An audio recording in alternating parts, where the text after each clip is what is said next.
Alright. How you guys doing? I haven't made a video in a couple of months, so been busy. I'm going to be talking about Hegel today and sort of his contribution to Western philosophy and history. So what I'll be explaining first is I'll explain Kant. I've done videos on Kant, but in order to understand Hegel, it's better to understand Kant first and then to Hegel. And then I'll probably talk about a little bit about Marx and his importance that he gets from Hegel. So when it comes to Immanuel Kant, he has a couple of existing moral theories and just epistemological theories that are crucial to Hegel's development of history and philosophy. Those being the categorical imperative. Categorical imperative is any rational being or rational agent is a free moral being. Anything that is rational. It can be any creature, any animal. If it proves to have rationality and a base level of intelligence, it is able to be a moral thing. And that is universal. That is regardless. The development of people, the development of things in nature, they will reach a certain point of moral universality, essentially.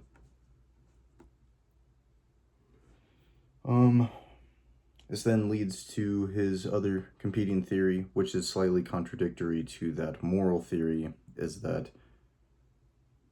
there is a priori and posteriori truths, which are a priori being before reason and before, empirical evidence, right? It's predetermined in the existing cognition of the mind. It's rationalistic. The pieces of reason are already pre-built into the structure of a mind, let's say. Whereas a posteriori is going to be after experience, right? So after the knowledge of the recognition of a Nintendo Switch controller.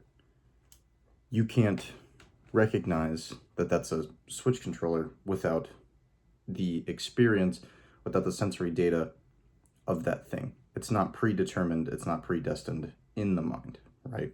It's not formed with the existing creation of the being. Now, Kant says that we might not exactly know the thing in and of itself, right? This is the noumenal world and the phenomenal world. The noumenal world is the thing in and of itself. The essence, right, of like what Plato talks about. What Plato talks about is that there's the world of being, the thing in and of itself, the idea of a water bottle, a water ballness, like a water bottleness, right? It has this sort of essence that then gives picture to all of the different variations of a water bottle, right? There has to be the one that gives way to the image of all of the existing particulars. Kant believes in similar view that it has to be of God, it has to be of a divine nature or something, or it's the only thing that can actually see the things in and of themselves as that, right? They're the only ones that have the true nature, the true full reality and full scope of the picture of humanity and existence and all these different things and rationality. So he says that with some slight skepticism that human consciousness is not fully able to articulate existence because we are bounded within a limited, narrow view in the phenomena world. We have a limited amount of consciousness and amount of intelligence, and we are not able to fully grasp the truth of everything around us, right? This is where Hegel firmly disagrees, because with this belief, it makes it the next logical step, or the next logical conclusion, is either pure skepticism So we do not know what we can know, which is, no one wants to necessarily believe that, because that destroys all of philosophy. Or Hegel also sees it as, well, what if it's just not within this mind? And it is within a bigger mind, and it is within this developing nature, right? That human consciousness is developing itself over time. And that the things in it of itself is that we are a part of the things in it of themselves. That we are bounded together by this thing called the absolute spirit. And the absolute spirit is our aspect of consciousness within a bigger realm of consciousness. You can think of it as God, you can think of it as nature, these sorts of things. These things are evolutionary. They are developing, they are changing, they are growing, they are going into a specific, almost predestinated direction that we still are incapable of realizing or understanding, but through the development of personal human consciousness, psychology, those sorts of things, and then reaching it into the family. You develop your understanding within the family. You then move into a state, right? A government, an institution, those sorts of things, a bureaucracy. You move into the religion, into philosophy, into history, into politics, and those sorts of things. And then that branches more and more. And then as a group, we are creating this connectivity, this totality of human reason and of ideas, that if we find the right ideas and the right way of looking at the world, and eventually we will reach this universality of freedom and of total freedom. Because total freedom, according to Hegel, is the ability of reason and rationality to fully recognize the autonomy and the actions of your own choices. Because if you're able to recognize the importance of your own actions and exactly how your actions will be able to be affected or effective towards other people, the affection that you can give towards history, if you can understand that, you can understand your own freedom. You can technically then be fully free and autonomous, because without the rationality, without the ability of knowing exactly where you're going to go, yes, you still have the freedom, but you don't know where you're going to go.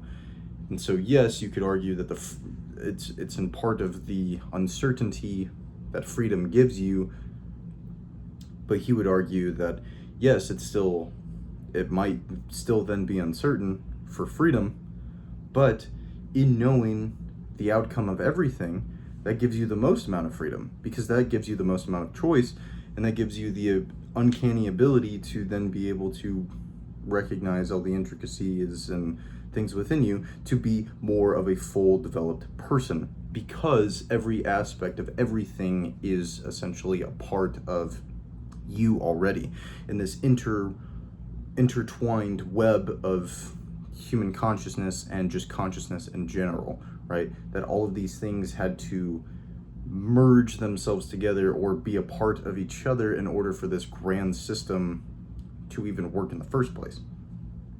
That's kind of the essence of Hegel in a very brief view. He believes in monoism. He believes in this sort of universal oneness and intertwined existence within everything.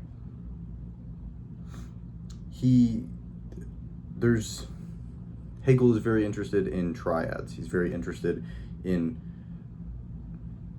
3 parts of a system. So there's one part within this triad that he believes where it's that spirit is equal to nature. So spirit has this aspect of itself that is mind, that is reason, that is like immaterial things that manifest itself into natural reality, right? The things that you see in nature, that are present in nature, were created from the mind. They are purely ideas, right? Hidden within a giant, inconceivable mind. Now, Then you move towards the second part, which is logic. It's connected with logic. And then through this logic, through this reasoning, through this deeper understanding of ideas, hence why the development of ideas will lead us into the development of every realm. If we increase the capacity of our ideas and of our understanding, then we will be able to transcend, essentially. Which is not exactly philosophical, but it is developing into the hands of a religion, almost. Which is why people are so critical of Hegel and even demonize him for the very fact that he might not be, or they don't necessarily think that he is a philosopher, right? That he is a heretic or some type of, like mystical, pagan sort of, believer. Which is true in some regard, but also I think it's very important for understanding Hegel that could actually be true. The way that Hegel articulates himself in that frame of work is that it's going off of rationality. It's going off of rationality of Kant. It's going off of, like, most people would agree with the basis of Kant, that we have a priori systems that are formulated still by a posteriori things, by your parents, right? Their genomes, their genotypes, their genes, their chromosomes, they developed into you, that created this cognition that you have, that was determined, that was built, that you couldn't necessarily control, and that you didn't even have those sensory experiences yet. And then as you're developing, you're then able, that's growing, and so then your cognition is then creating a posteriori frameworks through your senses. Or is that pre-built rational existence that then takes development to get to. Hegel uses that. He uses that development, but he says that it's more so based on the ideas themselves. It wasn't the material that was created first. It is the immaterial, which then he takes to believe some aspects of the Bible, like the living breath, the word, right? In the beginning was God, and the word was with God, and the word was God. That is the speaking of things into existence. It has to take that first. The idea matches with the will. The drive, the physical drive to want to do something has to come from the ability to want to put it into practice. You have to move with it in your head. You can't just merely go and do it. You can, you technically can, but Hegel believes that it has to be first through the mind. It has to be first through an individual recognizing himself with other individuals in order to act, in order to manage, because he does not believe that simply if you were just one person on one island, that you would be limited. You would be limited to the amount of consciousness that you could develop, because the way that we gain more consciousness is by the people around us, is through this totality. Now, here's the problems with Hegel. The problems with Hegel is the leading to fascism and totalitarianism, because this exact development can be used, like it was in the Soviet Union and of Nazi Germany, of this totality, right? Using the manipulation of the state, which was through Giovanni Gentile, who is a young Hegelian, Karl Marx, a young Hegelian, taking those ideas then through Lenin, who became more authoritarian and totalitarian, Joseph Stalin, full-blown totalitarian, full statist control, and then obviously with Hitler and those sorts of ideas, with Mussolini, the connection of George Sorel, and those sorts of things.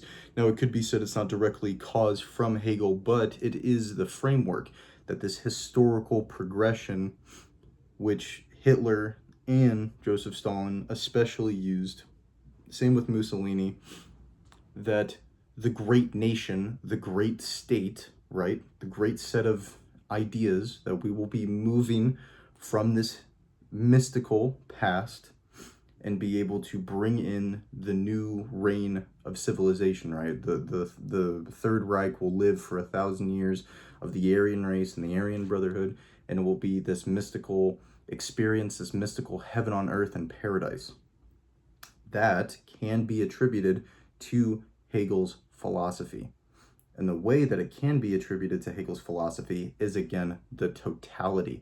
It is this rebirth of human consciousness, that everyone is then in agreement and alignment with moving history into a specific direction. That then is where ideology comes into play. It's where fascist ideology comes into play. It's where Nazi ideology comes into play. And then obviously within Christian nationalism and Islamism and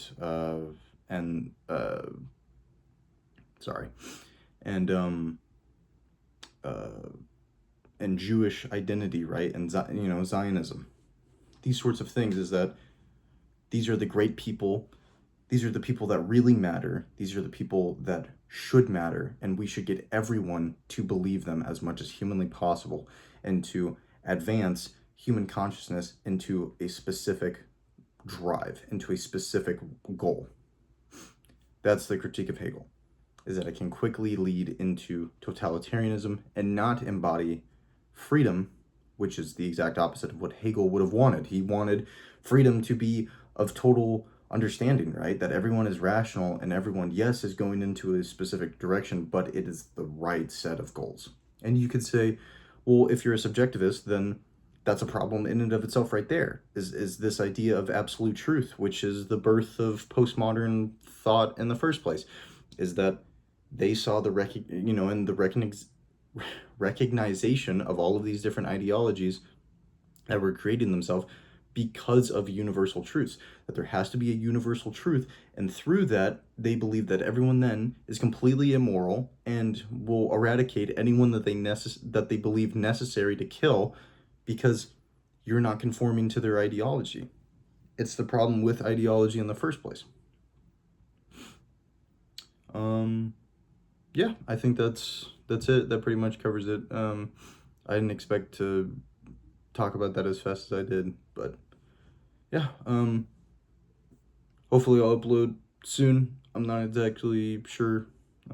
Takes a long time to create these videos and formulate these thoughts, and I kind of just do it in one go usually. So, all right.